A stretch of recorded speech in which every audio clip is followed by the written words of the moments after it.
The alarm clock buzzed at 5:30 a.m., just like every other morning. Lisa rolled out of bed, her feet hitting the cold floor of her tiny apartment. She could hear her younger brother Danny moving around in the next room, getting ready for another day of medical school. The sound made her smile despite her exhaustion. Every early morning, every double shift, every aching foot was worth it to see him chase his dreams of becoming a doctor. Lisa had been working at Mel's Diner for 3 years now. The little restaurant sat on the corner of Oak Street with its faded red booths and checkered floor that had seen better days. The coffee machine made strange noises, the air conditioning barely worked in summer, and the roof leaked when it rained hard. But it was home to Lisa and the small group of people who worked there together.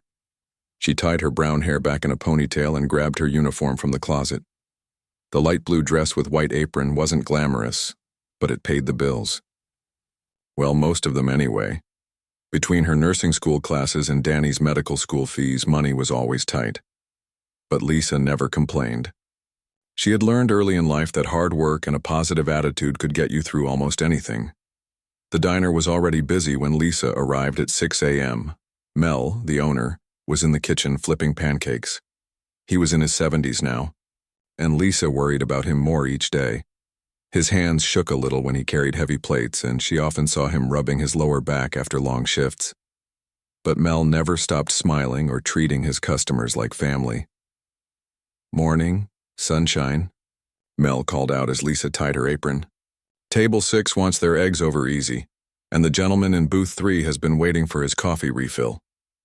Lisa grabbed the coffee pot and made her rounds. She knew most of the regular customers by name and order. There was Robert, who came in every morning at 6:15 for black coffee and wheat toast. Betty always ordered the same fruit salad and asked about Lisa's brother. And Mr. Thompson liked his coffee with exactly 2 sugars and cream on the side. It was a Tuesday afternoon when everything changed, though Lisa wouldn't realize it for months. The lunch rush had just ended, and the diner was settling into its quieter afternoon rhythm. Lisa was wiping down tables when she heard raised voices from the corner booth. An older woman sat across from a man in an expensive suit who was clearly agitated.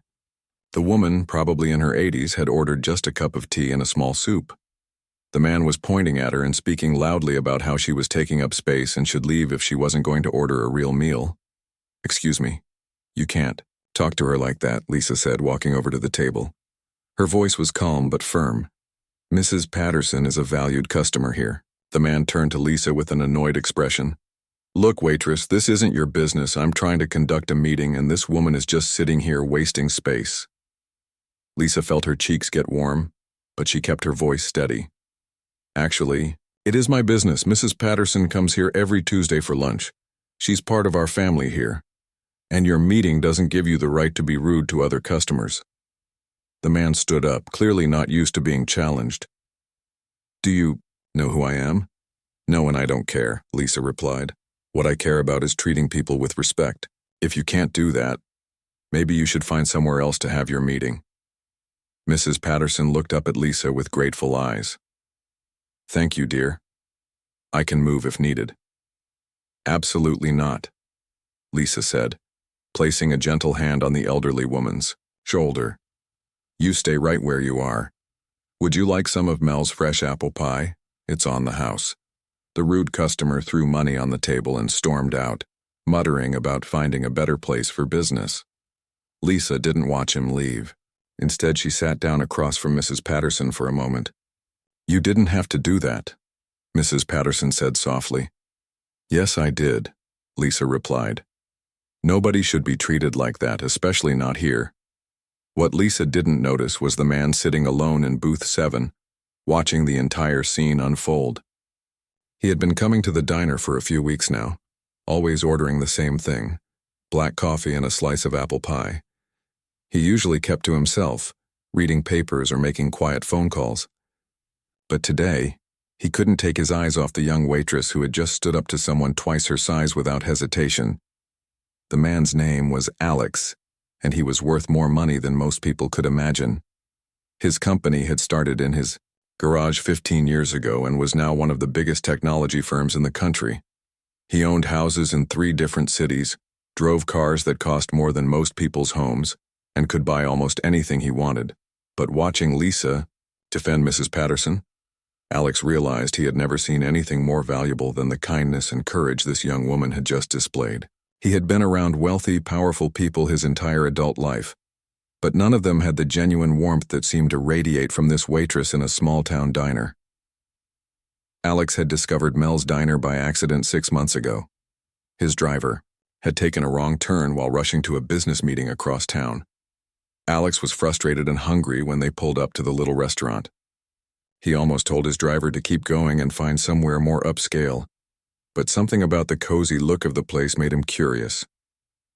That first visit, Lisa had served him with such genuine friendliness that Alex found himself thinking about it for days afterward. She didn't know who he was, didn't treat him any differently than she treated the construction worker at the next table or the single mother with 2 young children in the corner booth. She simply smiled, asked how his day was going, and made sure his coffee cup never went empty. In Alex's world, people usually wanted something from him. They smiled because of his money, laughed at his jokes because of his influence, and invited him places because of what he could do for them. But Lisa's smile was different. It was real. So Alex started coming back. First once a week, then twice a week. He told himself it was just convenient, that the coffee was good and the atmosphere was relaxing, but deep down he knew the truth. He came back because for an hour or two he could sit in that little diner and feel like a normal person. Lisa would chat with him about the weather or ask if he had tried Mel's daily special, and for those moments, Alex wasn't a billionaire, CEO. He was just another customer enjoying a good meal. After watching Lisa stand up for Mrs. Patterson, Alex knew his feelings had grown beyond simple admiration. This young woman, who probably earned in a year what he spent on a weekend vacation, had more character and integrity than anyone in his social circle. She worked hard, treated people with respect, and stood up for what was right even when it wasn't easy. As Alex finished his coffee and left his usual generous tip, he made a decision that would change both their lives forever. He was going to find a way to be part of Lisa's world, even if she never knew who he really was. 3 months had passed since that afternoon when Lisa stood up for Mrs. Patterson. Alex continued his regular visits to Mel's diner, always sitting in the same booth, always ordering black coffee and apple pie. Lisa had started to look forward to seeing the quiet gentleman, who never caused trouble and always left generous tips. She didn't know his name, but she had begun saving him the best slice of pie each Tuesday and Thursday. It was a rainy Wednesday morning when Mel called an emergency staff meeting. Lisa arrived early, worry knotting in her stomach. Mel never called meetings unless something was seriously wrong. The other waitresses, Jenny and Rosa, looked just as concerned as they gathered around the old wooden table in the back corner. Mel's usually cheerful face was grim as he sat down with them. His weathered hands shook slightly as he unfolded a piece of official-looking paper. Lisa could see the letterhead from where she sat, and her heart sank when she recognized the logo of Henderson Property Management. "I got this letter yesterday," Mel said, his voice quieter than usual. "The building owner is raising our rent, not by a little bit, by 3 times what we're paying now." The silence that followed was deafening. Jenny was the first to speak, her voice barely above a whisper. 3 times? How is that even legal?" "Apparently our lease is up next month," Mel continued. "The new owner bought the building 6 months ago and wants to turn this whole block into upscale shops and restaurants. They're offering us 60 days to either pay the new rent or find somewhere else to go." Lisa felt like someone had punched her in the stomach. This little diner wasn't just her job. It was her lifeline. The flexible schedule allowed her to attend nursing school classes, and the steady income kept her and Danny afloat. More than that, Mel's diner was like a second home. These people were her family. "How much would the new rent be?" Rosa asked, though her expression suggested she already knew the answer wouldn't be good. Mel showed them the paper. The number made Lisa gasp. It was more than 3 times their current rent. It was more money than the diner could possibly make in a month, even if they were packed from morning until night. "I've been running this place for 35 years, Mel said, and Lisa could hear the defeat in his voice. My late wife Helen and I opened it with our life savings. We've served 3 generations of families, watched kids grow up, celebrated birthdays and anniversaries, but I can't afford this.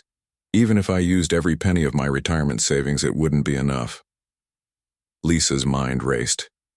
She thought about Mrs. Patterson, who came in every Tuesday for her soup and tea. She thought about Robert, who had been starting his mornings here for over a decade. She thought about the single mothers who brought their children here because Mel always made sure no kid left hungry, even if their parents couldn't afford to pay. There has to be something we can do, Lisa said. What if we started a fundraising campaign? People in the community love this place, maybe they'd help. Mel shook his head sadly. Sweetheart, even if everyone in town donated, we'd need to raise over $200,000 just for the first year's rent. That's not counting the deposit and the renovations the new landlord is demanding. Jenny wiped her eyes with her apron. What about a loan? I already checked, Mel replied. The bank won't loan money to a business that might not survive the next year, and at my age they won't give me a personal loan that big. Lisa spent the rest of her shift in a daze. She smiled at customers and refilled coffee cups, but her mind kept spinning with ideas that all seemed impossible. When Alex came in for his usual afternoon coffee, she was so distracted that she almost forgot to serve him his pie. Everything okay? Alex asked as Lisa set down his coffee cup. It was the first time he had ever asked her a personal question, and something in his kind eyes made her want to tell him everything. Just some changes happening at work, Lisa said, trying to keep her voice steady. Nothing I can't handle. But Alex could see the worry in her eyes, the way her shoulders seemed to carry a heavy weight. After Lisa moved on to other tables, he found himself thinking about her more than usual. There was something wrong, and every instinct he had told him. It was serious. That evening, Alex did something he had never done before. Instead of going straight home to his penthouse apartment, he parked across the street from the diner and watched. He saw Lisa leave through the back door, her head down, and her steps slower than usual. He saw Mel lock up the restaurant, pausing to look at the old sign like he was memorizing it. The next morning, Alex made some phone calls. His assistant, Tom, was used to unusual requests, but this one surprised even him. You want me to find out everything about a diner? Tom asked. Everything, Alex confirmed. Who owns the building, what their financial situation is, any recent changes in ownership or management. I want a complete report by this afternoon. Tom delivered the report to Alex's office at 3 p.m. The information was even worse than Alex had feared. Henderson Property Management had indeed bought the building 6 months ago with plans to demolish it and build a luxury shopping center. They had systematically raised rents on all the small businesses in the area, forcing most of them to close. Mel's Diner was one of the last holdouts. The report also included financial information about the diner itself. The numbers told a story of a small business barely getting by, kept alive by the dedication of its owner and staff. Alex could see that even before the rent increase, Mel was struggling to make ends meet. The man was probably using his own savings just to keep the lights on. But what struck Alex most was learning about Lisa's situation. The report mentioned that she was putting herself through nursing school while also supporting her brother's medical education. She worked double shifts whenever possible and had never missed a day of work in 3 years. She was exactly the kind of person Alex's wealth could actually help. The kind of person who deserved better than the hand life had dealt her. That night, Alex sat in his home office, staring out at the city lights. He had more money than he could spend in 10 lifetimes, but he had never used it for something that really mattered. His charitable donations went to big organizations with fancy galas and tax benefits. He had never had the chance to help real people facing real problems. By morning, Alex had made his decision. He called his real estate attorney and his business manager. Within hours, they were working on a plan that would save Mel's Diner without anyone knowing where the help had come from. The solution was complicated, but brilliant. Alex would purchase the building through a series of shell companies, making it impossible to trace back to him. He would then offer Mel a new lease at the original rent, claiming that the new ownership wanted to preserve the historic character of the neighborhood. To make the story believable, Alex also arranged for several other small businesses in the area to receive similar offers. His team worked around the clock to make everything look legitimate and coincidental. 3 days later, Mel received a phone call that changed everything. A representative from Riverside Community Development explained that they had purchased several buildings in the area and wanted to work with existing businesses to maintain the neighborhood's charm. They were offering Mel a 10-year lease at his current rent with an option to renew.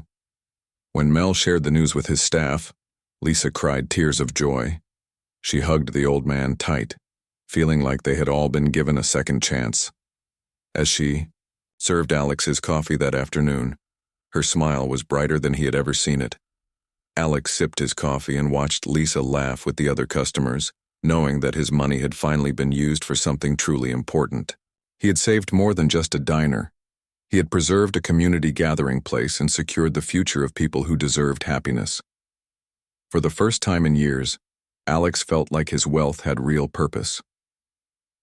2 weeks after the miraculous news about the rent, Lisa noticed something strange happening at the diner. It started with small things that most people wouldn't even pay attention to. But Lisa had been working there for 3 years, and she knew every sound, every broken piece of equipment, every little problem that Mel dealt with daily. The first thing she noticed was the coffee machine. For months it had been making a horrible grinding noise every morning when they turned it on. Mel had been saving up to fix it, but repair costs were expensive and there were always more urgent bills to pay. Lisa had gotten used to the awful sound, but one Tuesday morning, she flipped the switch and heard only a gentle hum. "Mel," she called toward the kitchen. "Did you get the coffee machine fixed?" Mel poked his head out, flour dusting his apron from the morning's biscuit preparation. "Fixed? What do you mean?" "The grinding noise is gone. It's running perfectly." Mel walked over and stared at the machine like it had performed a miracle. He pressed a few buttons, listened carefully, then shook his head in confusion. "I didn't do anything to it. Maybe it just worked itself out?" Lisa found that hard to believe, but stranger things had happened. She shrugged and got back to preparing for the breakfast rush.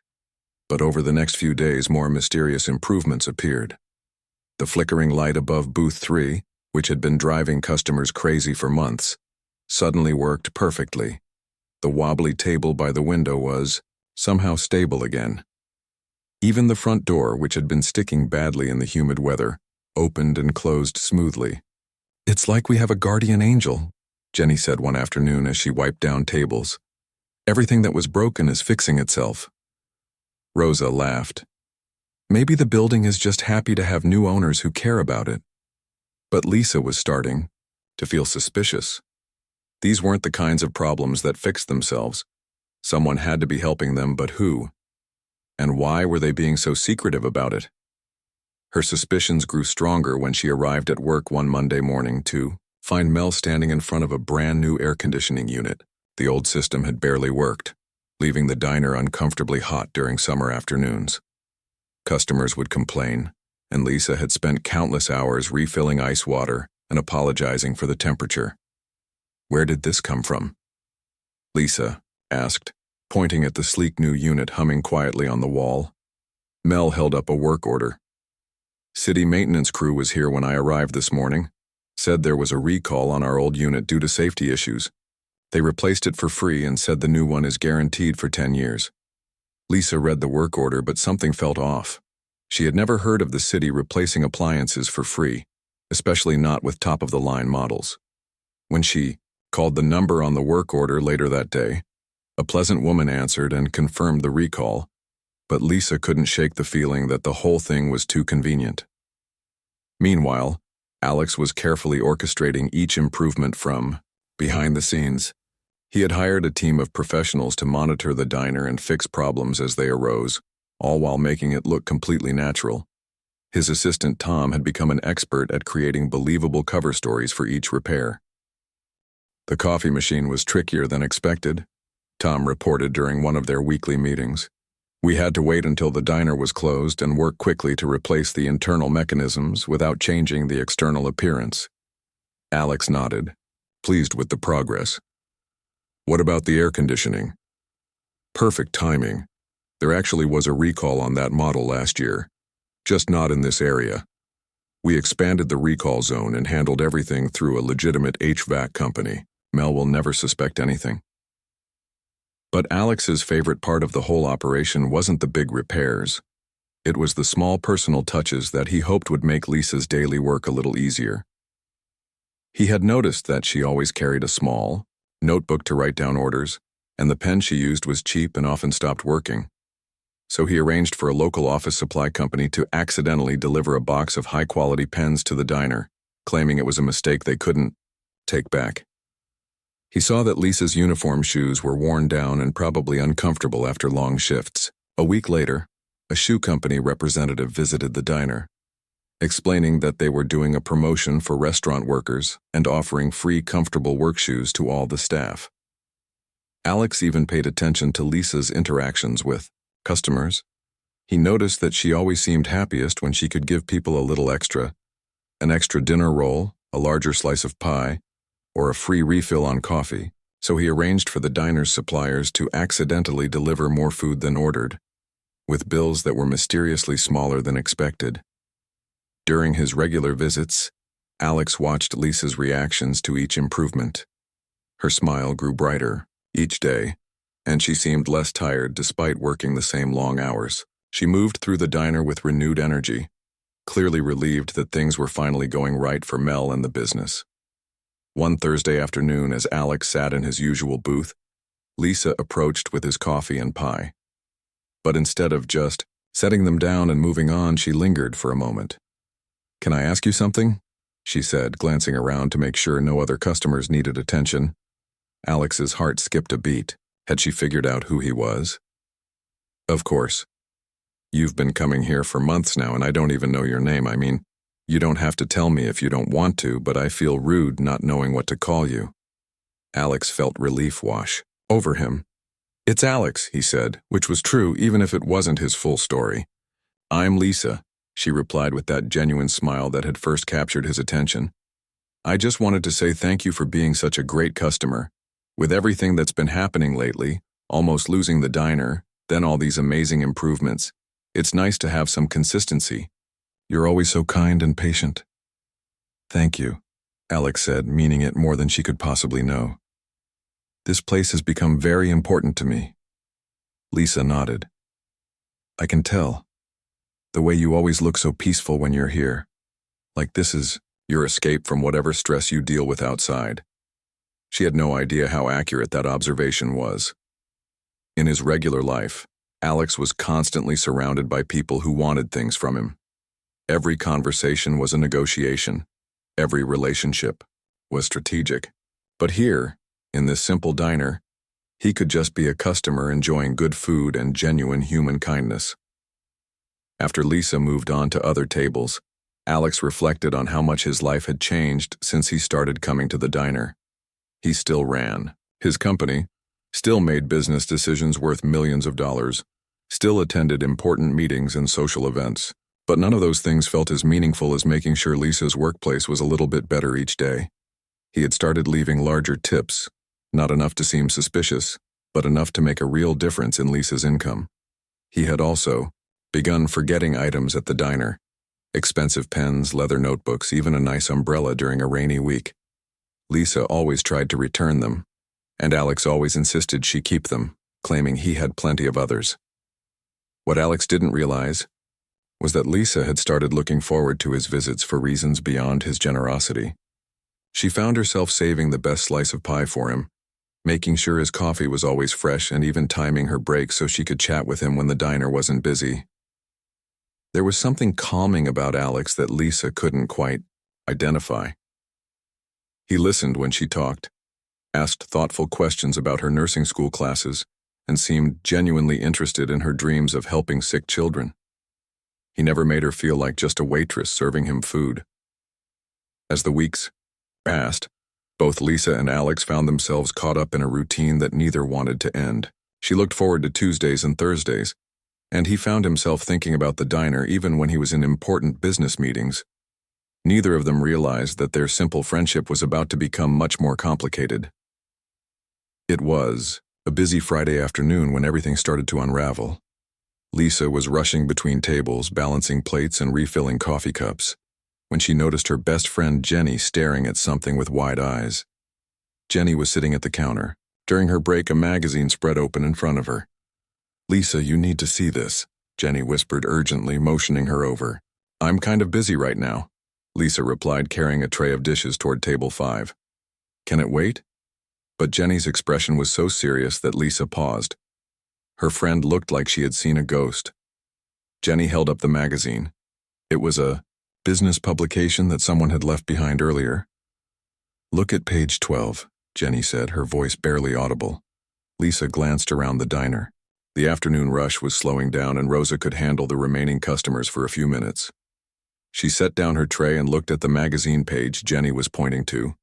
The headline read, "Tech Billionaire Expands Empire with New Acquisitions." Below it was a large photo of a man in an expensive suit, standing in front of a gleaming office building. Lisa's heart stopped. The face in the photo was unmistakable, even though she had never seen him dressed so formally. It was Alex. Her Alex. The quiet customer who ordered black coffee and apple pie twice a week. "That's impossible," Lisa said, grabbing the magazine. "This has to be some kind of mistake." Jenny shook her head. "I thought the same thing at first, but look at his name. Alex Chen, CEO of Chen Technologies, and read what it says about his net worth." Lisa's hands trembled as she read the article. Alex Chen, 34 years old, worth over $3 billion. His company had revolutionized cloud computing and artificial intelligence. He owned properties around the world and had been featured on the cover of major magazines dozens of times. "This can't be the same person," Lisa insisted, but even as she said it, she knew it was true. The photo was definitely him, just wearing clothes that probably cost more than she made in a year. "Lisa, think about it," Jenny said gently. "Have you ever noticed anything odd about him? The way he dresses, the way he talks, the things he knows about?" Lisa's mind raced back over all her interactions with Alex. She had always thought his clothes looked nice, but she assumed he just had good taste. His watch did look expensive, but lots of people had nice watches. He sometimes received phone calls in what sounded like different languages, but she figured he might work for an international company. "But why would a billionaire come to our little diner?" Lisa asked, sinking onto the stool next to Jenny. "It doesn't make sense." "I don't know," Jenny replied, "but I think you should ask him." The rest of Lisa's shift passed in a blur. She kept glancing at Alex's usual booth, which was empty since it was Friday, and he only came on Tuesdays and Thursdays. Her mind couldn't stop spinning with questions. If Alex really was this incredibly wealthy businessman, why had he been pretending to be just another customer? What did he want from her? That weekend, Lisa could barely concentrate on anything. She went to her nursing school classes, but found herself staring out the window instead of taking notes. She tried to study for her upcoming exam, but the words on the page might as well have been in a foreign language. On Sunday evening, she called her brother Danny. He was in his final year of medical school, and Lisa had always been able to talk to him about anything. "You sound upset," Danny said after they had chatted for a few minutes. "What's going on?" Lisa told him everything.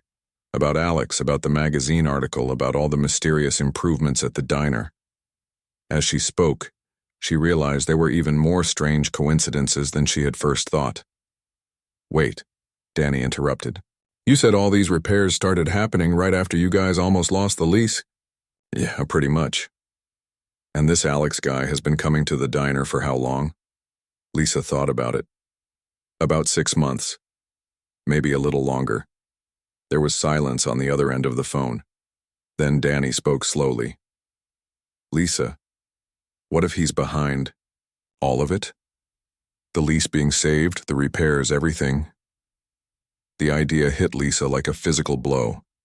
Could Alex have orchestrated everything? Did he somehow know about their problems and decide to help? But why would he do that? And why keep it secret? That's crazy. Lisa said. But even as she spoke, the pieces were falling into place in her mind. Monday morning came too slowly. Lisa arrived at work early, hoping to have time to think before the breakfast rush started. But when she walked into the diner, she found Mel already there, looking confused and holding a piece of paper. "Morning, Lisa," he said. "I got the strangest phone call yesterday. Someone from the city health department wants to give us an award for excellence in food service. Apparently, we've been selected for some kind of recognition program." Lisa stared at him. "An award? We've never won any awards." "That's what I told them," Mel replied. "But they insist we've been nominated by several community members. They want to do a whole ceremony next month with a cash prize and everything." Lisa felt sick to her stomach. Another mysterious good thing happening to the diner. It couldn't be a coincidence. Tuesday seemed to take forever to arrive. Lisa had spent hours practicing what she would say to Alex when he came in. She would be direct, but polite. She would ask him straight out if he was really the person from the magazine, and if so, what he wanted from her. But when Alex walked through the door at his usual time, looking exactly the same as always, Lisa's carefully planned speech disappeared from her mind. He smiled at her the same way he always did, genuine and warm. He sat in his regular booth and waited patiently for her to bring his coffee. Lisa approached his table with shaking hands. She set down the coffee cup and tried to find her voice. "Alex," she began, then stopped. "How do you ask someone if they're secretly a billionaire?" "Everything okay?" Alex asked, noticing her nervous expression. "You seem upset about something."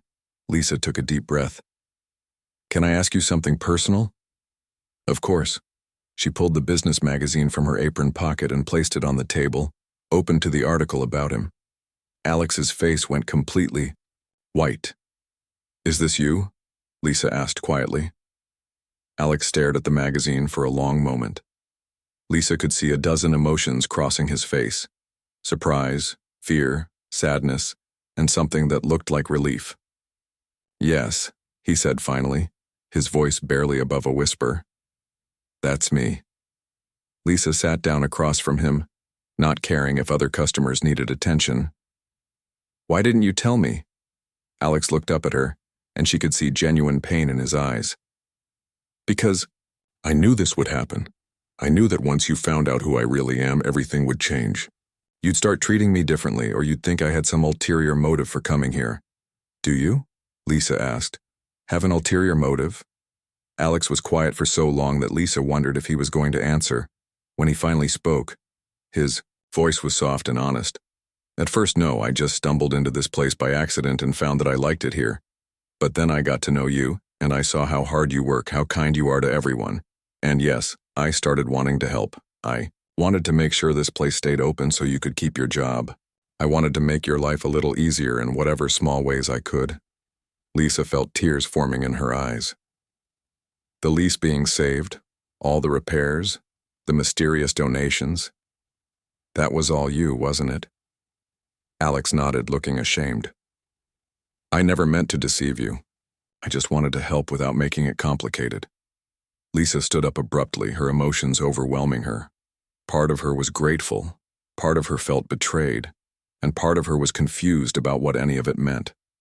"I need some time to think about this," she said, and walked away, leaving Alex sitting alone with his untouched coffee and the magazine that had changed everything between them. For 3 days, Alex didn't come to the diner. Lisa found herself watching the door during his usual times, feeling a strange mix of relief and disappointment when he didn't appear. She had asked for time to think, but thinking was proving harder than she had expected. The problem was that she couldn't stop remembering all the small moments they had shared. The way he always asked about her nursing school classes and seemed genuinely interested in her answers. How he listened when she talked about her dreams of working with sick children. The concern in his eyes when she had seemed worried about the diner's future. Were all those moments fake? Had he been playing some kind of game with her emotions? "You're going to wear a hole in that table if you keep scrubbing it," Jenny said, watching Lisa clean the same spot for the 5th time. Lisa looked down at the rag in her hands. She had been wiping the same table without realizing it, lost in her thoughts about Alex. I can't figure him out, Lisa admitted. Why would someone, with all that money, waste time pretending to be a regular customer? What could he possibly get out of it? Rosa, who had been listening while she refilled the sugar dispensers, spoke up. Maybe he gets the same thing we all get from coming here. A place where he can just be normal. Lisa looked at her skeptically. Normal? He's worth billions of dollars. How is that normal? Think about it, Rosa continued. When he's here, we don't treat him like a billionaire. We don't ask him for money or favors. We just serve him coffee and pie and chat about everyday things. Maybe that's exactly what he wanted. Jenny nodded. I read the rest of that magazine article. It talked about how he's constantly surrounded by people who want things from him. Business deals, investments, charity donations. Maybe he just wanted somewhere he could go where people liked him for who he is, not what he has. Lisa hadn't thought about it that way. She tried to imagine what Alex's regular life must be like, always being watched, always having to be careful about who to trust, never knowing if people were being genuine or just trying to get close to his money. On Thursday, Lisa found herself preparing Alex's usual slice of apple pie without even thinking about it. When she realized what she was doing, she almost threw it away, but something stopped her. Instead, she put it in the display case and tried to focus on her other customers. At exactly 2 p.m., Alex walked through the door.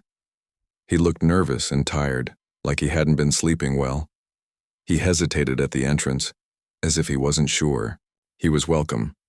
When he saw Lisa, their eyes met across the diner and she could see the question in his expression. Lisa took a deep breath and walked over to him. Your usual table is open, she said quietly. Relief flooded Alex's face. Thank you. As Lisa poured his coffee, her hands were steadier than she had expected. I saved you a piece of pie, she said, setting the plate in front of him. Lisa, I need to explain, Alex began. Let me go first, Lisa interrupted. I've had 3 days to think about this and I need to say something. Alex nodded and waited. Lisa sat down across from him, just like she had the day everything changed. When I first found out who you really are, I felt betrayed, like you had been lying to me this whole time. But then I started thinking about all our conversations and I realized something. She paused, choosing her words carefully. You never actually lied to me. You told me your name was Alex, and it is. You never claimed to be poor or struggling. I just assumed things about you because of where we met. Alex looked surprised. I should have told you the truth. Maybe, Lisa agreed. But I think I understand why you didn't. The question I keep coming back to is, why did you help us? Why did you save the diner and fix all those things? Alex stared into his coffee cup. At first, it was just because I could. I saw problems that money could solve, and I had money. It seemed simple. And later? Alex looked up at her, and Lisa could see vulnerability in his eyes that she had never noticed before. Later, it was because I care about you, about this place, about the life you've built here. The honesty in his voice made Lisa's heart skip a beat. Alex, I need to ask you something, and I need you to be completely honest with me. Anything. Is this some kind of game for you? Are you here because you're bored with your real life and wanted to see how the other half lives? Alex's reaction was immediate and strong. No, he said firmly. Lisa, this is the most real part of my life. When I'm here, I'm not a CEO or a billionaire or someone who has to make decisions that affect thousands of people. I'm just Alex, talking to Lisa about her day and eating pie that tastes like home. Something in his voice made Lisa believe him. But your real life is out there, she said, gesturing toward the window. You have responsibilities, a company to run, a whole world that I'm not part of. You could be, Alex said quietly. Lisa felt her breath catch. What do you mean? Alex reached across the table and gently touched her hand. I mean that I've fallen in love with you, Lisa. Not because you're impressed by my money or because you want something from me, but because you're the kindest, most genuine person I've ever met. You make me want to be a better person. Lisa stared at him, her mind racing. Alex, I'm a waitress who's barely making it through nursing school. You're one of the richest people in the world. How could that possibly work? I don't know, Alex admitted. But I know I want to try. I know that the happiest I've been in years is sitting in this booth talking to you. I know that helping you in this place has given my money more meaning than any business deal ever has. Lisa was quiet for a long moment, processing everything he had said. Finally, she spoke. If we were to try this, and I'm not saying yes yet, things would have to be different. No more secrets. No more mysterious help that I don't know about. Alex nodded eagerly. Whatever you want. And I'm not going to change who I am or give up my dreams just because you have money. I still want to finish nursing school and work with kids. I wouldn't want you to change, Alex said. That's exactly why I fell in love with you. Lisa felt tears forming in her eyes. This is scary, Alex. Your world is so different from mine. Then we'll take it slow, Alex said. We'll figure it out together. And if you decide it's too much, I'll understand. But Lisa, please give us a chance. Over the next few weeks, Lisa and Alex began carefully building a new kind of relationship. Alex introduced her to parts of his world, taking her to a charity gala where she saw him in his element, confident and commanding, but still the same kind person she had come to care about. Lisa introduced Alex to her family. Danny was suspicious, at first, protective of his sister, but he warmed up to Alex when he saw how respectfully Alex treated Lisa and how genuinely interested he was in Danny's medical studies. The biggest surprise came when Alex suggested turning part of his wealth toward something meaningful. Together they established a foundation that would provide scholarships for nursing students and support community gathering places like Mel's Diner. I've spent years making money, Alex told Lisa as they planned the foundation. But I've never spent it on anything that really mattered until I met you. Mel's Diner became a symbol of their relationship, a place where two very different worlds could come together over simple pleasures like good food and honest conversation. Alex continued to come for his regular coffee and pie, but now Lisa would sit with him when the diner was quiet, planning their future together. The community embraced their unusual love story. Regular customers were initially shocked to learn that their quiet customer was a billionaire, but they quickly accepted Alex as part of the diner family when they saw how much he genuinely cared about the place and the people in it. A year later, Alex proposed to Lisa in the same booth where they had first learned to trust each other. The ring was beautiful but not ostentatious, and his proposal was simple and heartfelt. Lisa, you've taught me that real wealth isn't about money, he said. It's about having someone to share your life with who sees the best in you and makes you want to be worthy of their love. Will you marry me? Through happy tears, Lisa said yes. As they kissed, the entire diner erupted in cheers from customers and staff who had been watching the proposal with barely contained excitement. Their wedding was small and held in the community center next to the diner, with Mel catering the reception. It was exactly what they both wanted. A celebration surrounded by the people who had supported their love story from the beginning. Alex and Lisa proved that love really could bridge any gap, and that sometimes the most extraordinary relationships begin in the most ordinary places.